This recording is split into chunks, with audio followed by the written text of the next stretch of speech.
Elena টেক্সটটি দুবার পড়ার পর বুঝতে পারল যে এটি কোনো ভুল ছিল না। শোনো, বিবাহবার্ষিকীর পার্টিতে শুধু ঘনিষ্ঠ পরিবারের সদস্যরাই থাকবে। আশা করি তুমি বুঝতে পারছো। সে অনেকক্ষণ ফোনটা নিয়ে বসে রইল। ফাঁকা রিপ্লাই বক্সে কার্সার জ্বলছিল নিভছিল, কারণ সে তো ঘনিষ্ঠ পরিবারেরই একজন।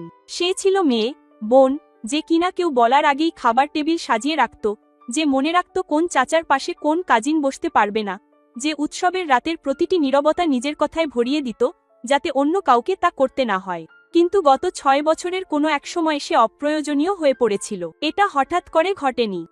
এটি খুব সামান্য ধাপে ঘটেছিল, যা এড়িয়ে যাওয়া সহজ ছিল। কোনো এক কাজিনের বিয়ে, যেখানে আসন বিন্যাসে রহস্যজনকভাবে জায়গার অভাব দেখা দিয়েছিল। ছুটির দিনের কোনো ডিনার এমন তারিখে পিছিয়ে দেওয়া হলো যেদিন সে যেতে পারত না, আর এরপর তা আর কখনো আয়োজন করা হয়নি। পারিবারিক ছবি তোলার সময় কেউ বলল, পরের বার তোমাকে নিয়ে নেব। সবসময়ই একটা কারণ থাকতো, কিন্তু কখনো কোনো ক্ষমা চাওয়া হতো না। এবার কোনো কারণও ছিল না, শুধু একটি বার্তা যেন অবহেলার সাথে পাঠানো হয়েছিল। এটি শুধু পরিবারের জন্য। আলিনার সাথে সাথে কোনো উত্তর দিল না। সে চা বানালো।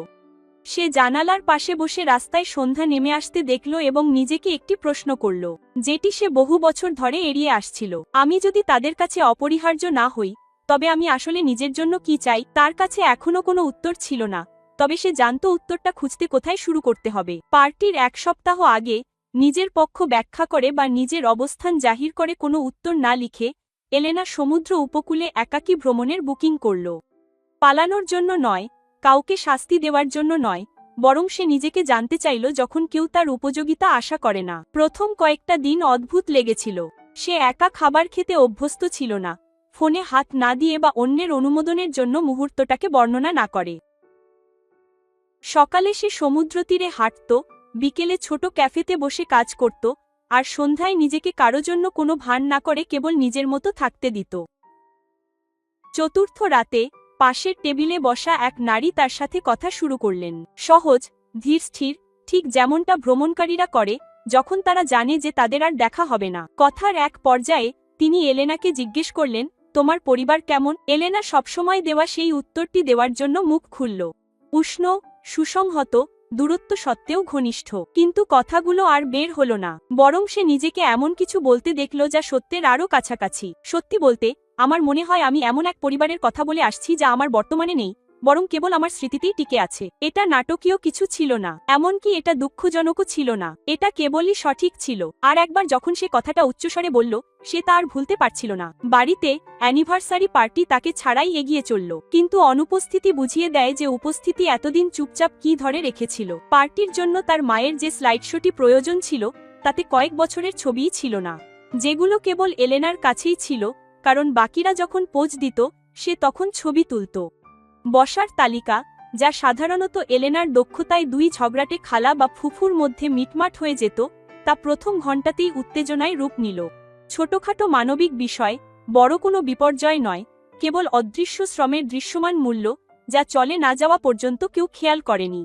পার্টির 3 দিন পর প্রিয়া কল করল। তার কণ্ঠস্বর ছিল ভারী, যেন ভেঙে পড়ছে। আমি জানি না কি হয়েছে, সবকিছু যেন এলোমেলো হয়ে গেল।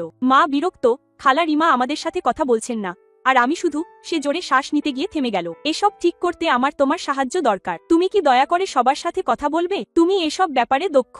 এলেনার পুরনো অভ্যাসগুলো তাৎক্ষণিকভাবে জেগে উঠল। পরিস্থিতি সামলানো, সাহায্য করা, আবারও প্রয়োজনীয় হয়ে ওঠার প্রবৃত্তি। কিন্তু সেই প্রবৃত্তির নিচে ছিল আরও শান্ত, স্থির এক কণ্ঠস্বর, যা সে 1 সপ্তাহ ধরে শুনতে শিখছিল। প্রিয়া, সে বলল, আমরা কি একে অপরকে আদৌ চিনি? লাইনের অন্য প্রান্তে নীরবতা ছড়িয়ে পড়ল। এটা নিষ্ঠুরতা ছিল না, এটা প্রতিশোধও ছিল না, এটা ছিল এক সৎ প্রশ্ন। কারণ বাদপড়া বিয়ে, হারিয়ে যাওয়া ছবি আর 4 শব্দের টেক্সট বার্তার মাঝে কোথাও এলেনা একটি গুরুত্বপূর্ণ সত্য বুঝে গিয়েছিল। সে এই পরিবারে কেবল একটি ভূমিকা পালন করে আসছিল, সমস্যা সমাধানকারী, মধ্যস্থতাকারী, অদৃশ্য আঠা। অথচ তারা তাকে কখনোই সেভাবে চিনত না। তারা তাকে মিস করত বলে ফোন করেনি, তারা ফোন করেছে কারণ কোনো কিছু ভেঙেছে আর সে তা ঠিক করাই দক্ষ। প্রিয়ার কাছে কোনো উত্তর ছিল না, আর সেই নীরবতা এলেনাকে সব বুঝিয়ে দিল, যা চোখের পানিও পারেনি। পরের দিনগুলোতে এলেনা হারিয়ে যায়নি, আবার কোনো প্রতিশোধও নেয়নি। সে তার মায়ের সেই সংকোচপূর্ণ যোগাযোগের জবাব দিয়েছিল শান্ত সততার সাথে। হিমশীতল ব্যবহার নয়, কেবল গুরুত্বহীন দূরত্ব নয়, বরং স্বচ্ছতা ছিল সেখানে। সে বাস্তব কিছু গড়ে তুলতে চেয়েছিল, কেবল পুরনো সেই ব্যবস্থায় নয়, যেখানে তার উপস্থিতি ছিল সুবিধাজনক আর অনুপস্থিতি ছিল উপেক্ষিত।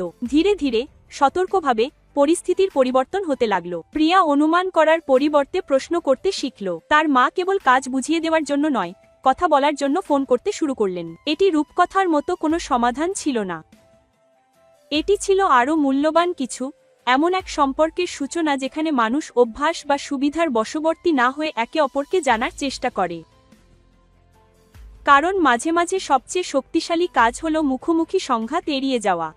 নিজের উপস্থিতি নীরবে যা কিছু আগলে রেখেছিল তা অন্যদের নজরে আনার জন্য কেবল খানিকটা সরে দাঁড়ানো এবং প্রথমবারের মতো এই সিদ্ধান্ত নেওয়া যে কারো জীবনে আপনার জায়গাটি অর্জন করে নিতে হবে, ধরে নেওয়া যাবে না।